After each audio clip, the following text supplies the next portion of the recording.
No sé quién nos hizo ese fingir que todo está perfecto mientras duele.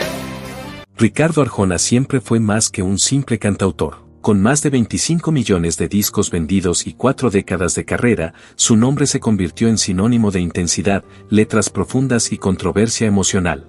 Pero detrás de ese trovador que enamoró a medio continente, hay una historia de sacrificio, dolor físico y decisiones que pocos se atreverían a tomar.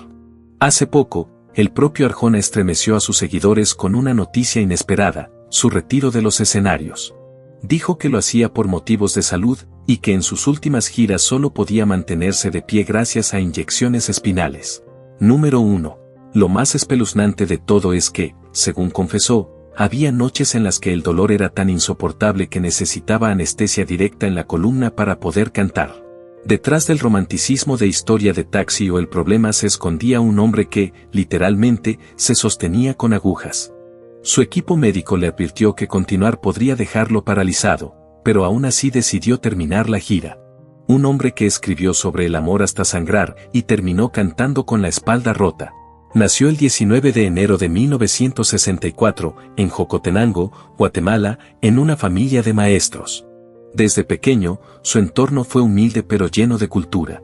Su padre, Ricardo Arjona Moscoso, era un profesor apasionado por la poesía y la música, y su madre, Noemí Mimi Morales, una mujer fuerte que le inculcó la disciplina. Ya a los 12 años, el niño Ricardo se subió a un escenario por primera vez, ganando el Festival Infantil Juventud 74 con una canción escrita por su propio padre. Número 2. Pocos lo saben, pero esa primera vez frente al público fue también la primera vez que vio llorar a su padre. El pequeño Arjona no entendía por qué. Años después, descubriría que no era emoción, era miedo. Su padre temía que la música, en un país tan inestable como Guatemala de los años 70, fuera más una maldición que un don. Esa mezcla de orgullo y temor marcaría toda su vida artística. Desde entonces, Arjona sintió que cada aplauso tenía un precio, y que detrás del éxito había siempre una renuncia escondida. ¿Qué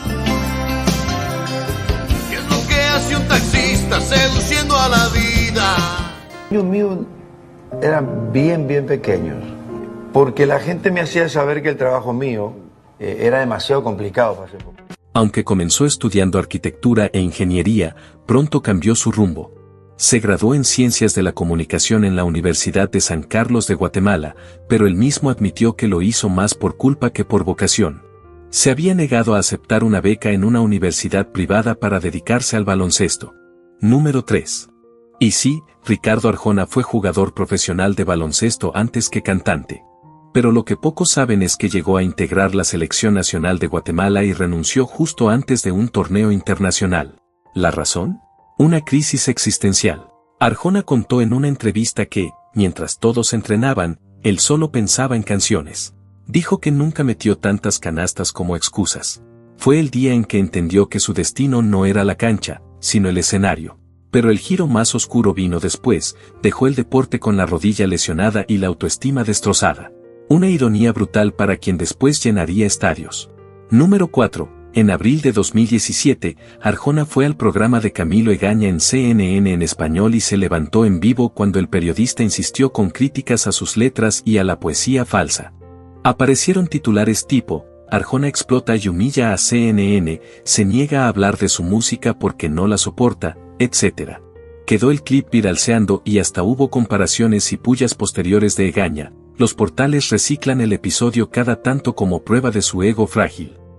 Jamás me llamó la atención escribir una canción para lograr estar ahí. Yo no pertenezco a ningún gueto. Yo no quedo bien con nadie. A mí me gustan las mujeres.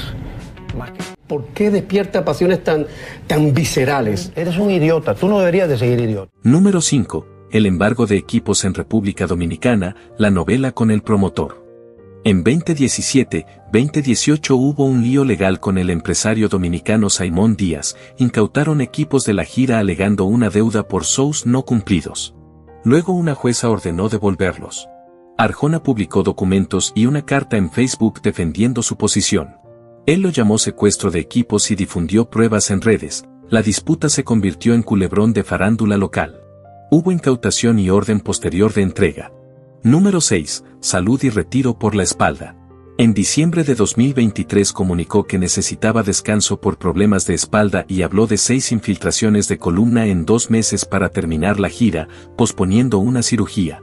En 2024 se siguieron publicando notas sobre el descanso de giras. El propio mensaje fue de agradecimiento y pausa médica, no un retiro para siempre. Algunos medios responsables titularon descanso o pausa por la espalda. Número 7. Arjona no es poeta, es producto, hubo pleitos con críticos y el meme eterno.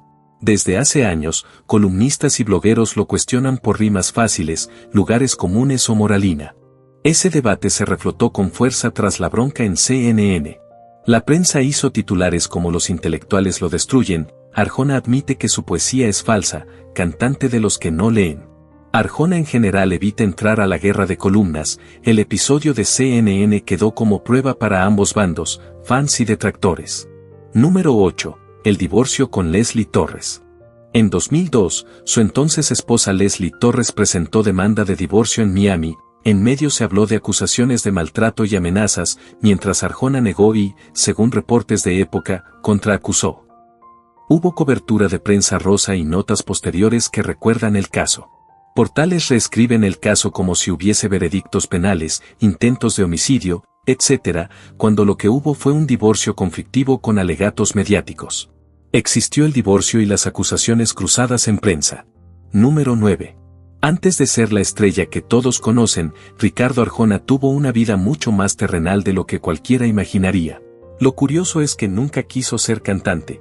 Lo suyo, al principio, era enseñar y jugar baloncesto. De hecho, fue tan bueno que todavía se dice que mantiene el récord de más puntos anotados por un jugador guatemalteco en un solo partido, 78.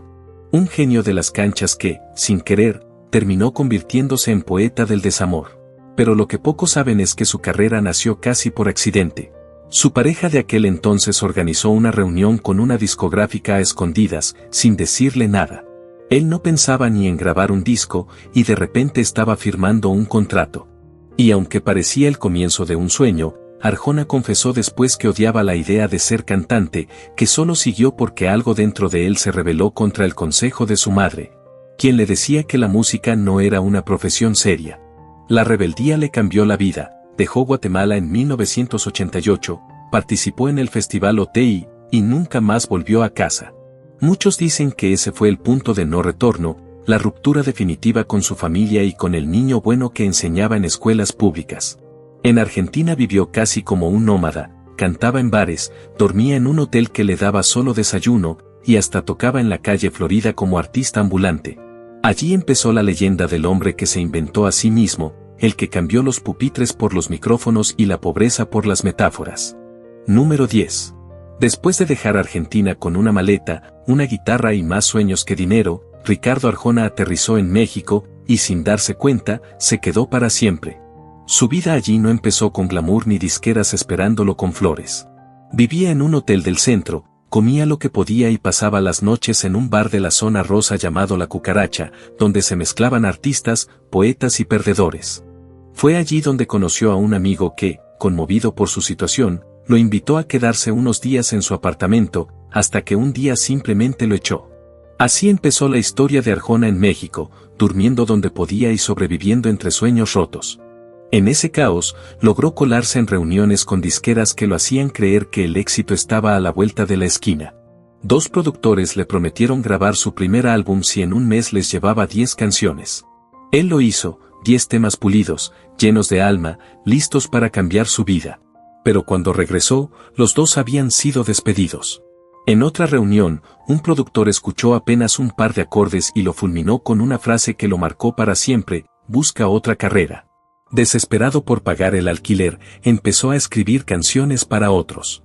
Una de ellas, La mujer que no soñé jamás, interpretada por Eduardo Capetillo para la telenovela Alcanzar una estrella, se convirtió en un éxito, pero él no vio ni un centavo. La fama le pasó por delante mientras él seguía contando monedas.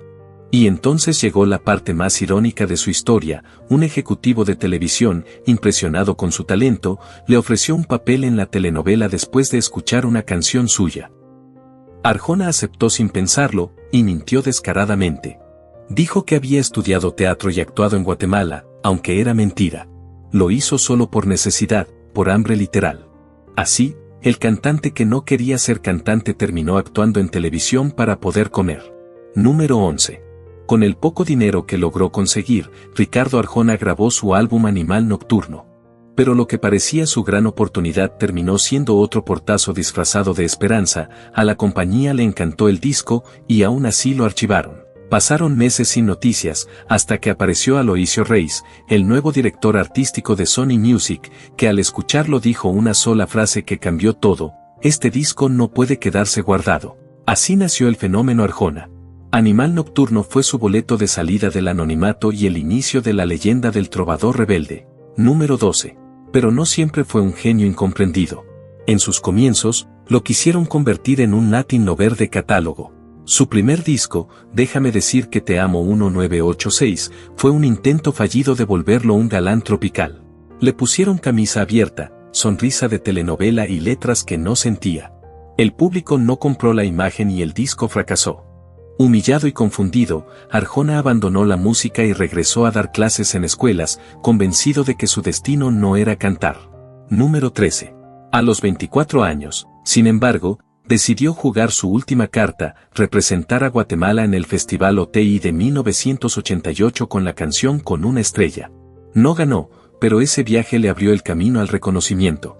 En esas sesiones compuso Jesús verbo no sustantivo, el tema que lo sacó de la pobreza y lo lanzó al mapa. Fue la canción que dividió a su público, unos lo amaban por atreverse a cuestionar a la iglesia, otros lo tildaron de blasfemo. Pero el ruido lo puso en el radar. Número 14.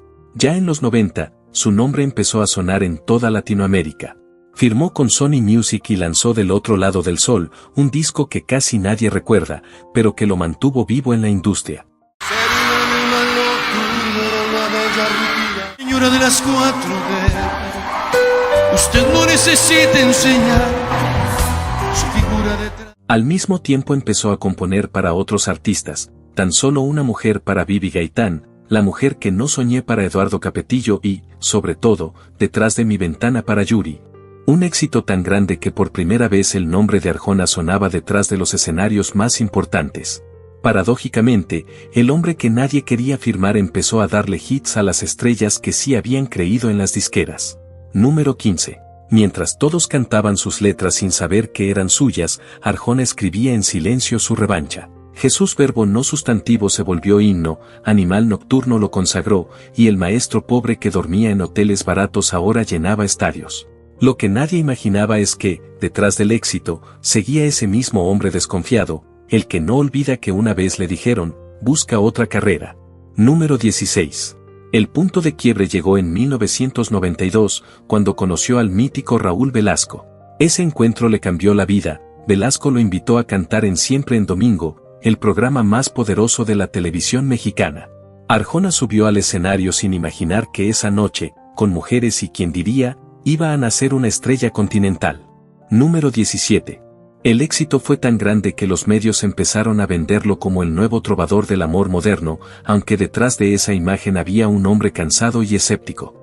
Mujeres y Primera vez se volvieron himnos radiales, y el disco consiguió 13 platinos y un diamante, transformando a Arjona en un fenómeno global de la noche a la mañana. Y burlábamos la ley de gravedad.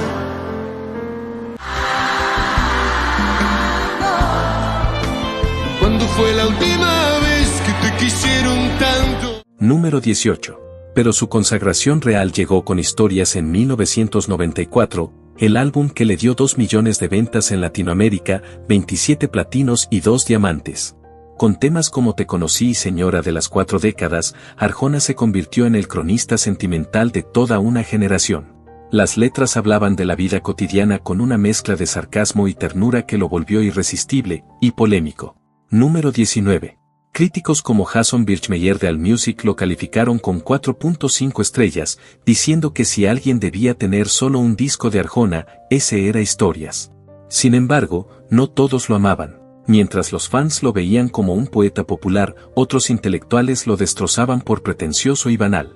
Ese contraste alimentó su fama. Arjona era el hombre que dividía al público, pero llenaba estadios. Número 20. Su gira Holy Scene y Fifth Floor se convirtió en una de las más taquilleras de la historia latina, más de 1 millón de personas en 19 países. Las multitudes lo recibían como a un profeta moderno, y cada concierto se volvía un ritual. Detrás de cámaras, los rumores decían que el éxito lo estaba consumiendo, que la soledad y el perfeccionismo lo volvían cada vez más hermético. Número 21. Sus siguientes discos, Acompáñame a estar solo y otros, reflejaron ese cambio, menos romanticismo y más introspección, como si hablara desde una herida invisible. El maestro de las metáforas empezaba a escribir sobre sí mismo, sobre la fama que lo llenaba de dinero pero le vaciaba la vida. Número 22. El hombre que parecía tenerlo todo, fama, dinero y millones de fans, comenzó a derrumbarse por dentro. En 2013 perdió a su madre, Noemí Morales, y apenas 4 años después, en 2017, murió su padre, Ricardo Arjona Moscoso. 2 golpes que lo dejaron en silencio, aislado y profundamente triste. Dicen que después de esas pérdidas, Arjona cambió, empezó a escribir menos sobre mujeres y más sobre la vida, sobre el vacío, sobre lo efímero de todo. Número 23. Mientras pedía respeto a la prensa, la guerra mediática crecía. Leslie filtraba testimonios, él respondía con silencio y canciones. Fue una década entera de rumores, juicios, acusaciones de amenazas de muerte y titulares cada vez más morbosos. En los escenarios sonreía, pero detrás del telón vivía un infierno personal. Número 24. Leslie lo acusó de violencia, amenazas y abuso. Él, en cambio, dijo que fue víctima de manipulación y chantaje emocional.